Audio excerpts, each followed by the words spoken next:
Honeymoon murder case की चर्चा पूरे देश में हो रही है। लोगों ने सोनम को बेवफा कहा है, मगर राजा रघुवंशी हत्या मामले की इस पूरी कहानी को समझने के लिए हम आपको कुछ दिन पीछे ले चलते हैं। शादी के बाद एक नया जोड़ा हनीमून के लिए मध्य प्रदेश के इंदौर शहर से मेघालय के शिलोंग जाता है और अचानक फिर लापता हो जाता है।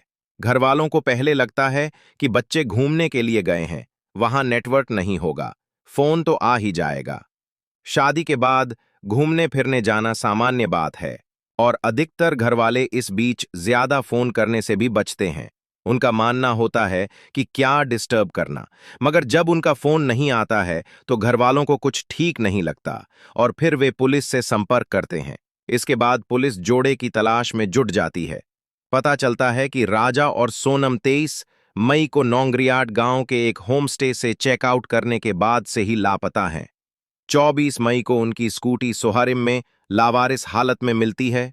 इस बीच 2 जून को एक झरने के पास गहरी खाई में राजा का शव बरामद होता है, जिससे पुष्टि होती है कि राजा की हत्या हुई है और सोनम रहस्यमयी तरीके से गायब हो जाती है।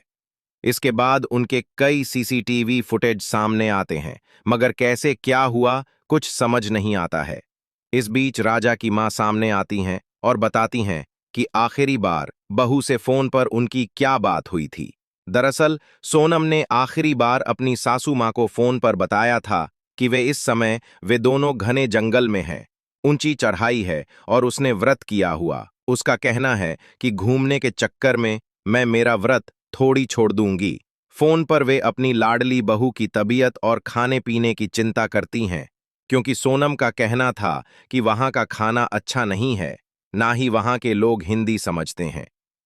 राजा की मां का कहना है कि मेरा बेटा मुझसे सब शेयर करता था, वह घूमने नहीं जाना चाहता था, मगर सोनम ने खुद ही टिकट बुक करा ली थी।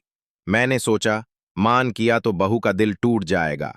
राजा की मां का यह भी कहना है कि शादी से पहले वे चाहती थीं कि राजा और सोनम बाहर मिलें, एक दूसरे को जानें, मगर सोनम के घरवाले इस बात के लिए राजी नहीं थे।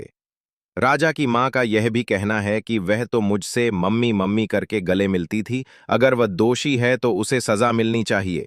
हालांकि अभी भी सोनम का कुछ पता नहीं चलता है।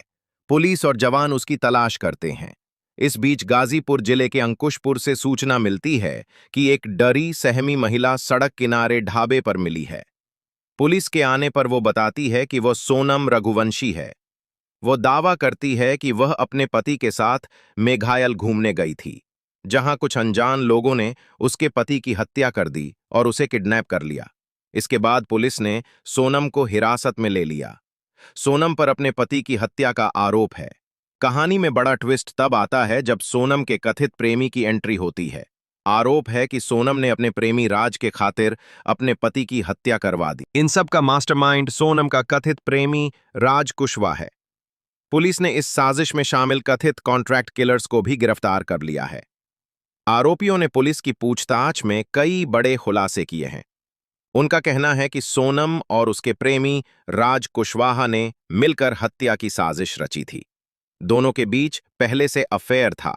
टेक्निकल सर्विलेंस और सोनम की कॉल डिटेल्स खंगालने पर सामने आया कि वो लगातार राज कुशवाहा के संपर्क में थी। आरोपियों ने पूछताछ में ये भी खुलासा किया है कि राज इस साजिश को अंजाम देने के लिए खुद कभी शिलोंग नहीं गया। वो फोन के जरिए पूरे प्लान को अंजाम दे रहा था। वो सोनम और कॉन्ट्रैक्ट किलर्स को गाइड कर रहा था। उसके कहने पर शिलोंग में पहले से मौजूद कॉन्ट्रैक्ट किलर्स ने सोनम से मुलाकात की थी। इसके बाद सभी चेरापूंजी पहुंचे। वहां सोनम राजा रघुवंशी को एक सुनसान रास्ते पर ले गई। वहां पहले से मौजूद तीनों कॉन्ट्रैक्ट किलर्स ने मिलकर उसके पति की हत्या कर दी। मामले में एसपी विवेक सिंह ने कहा सब कुछ प्लान के मुताबिक था। हालांकि सोनम का कहना है कि वो खुद पीड़ित है, वहीं सोनम के पिता का भी दावा है कि उनकी बेटी ऐसा नहीं कर सकती।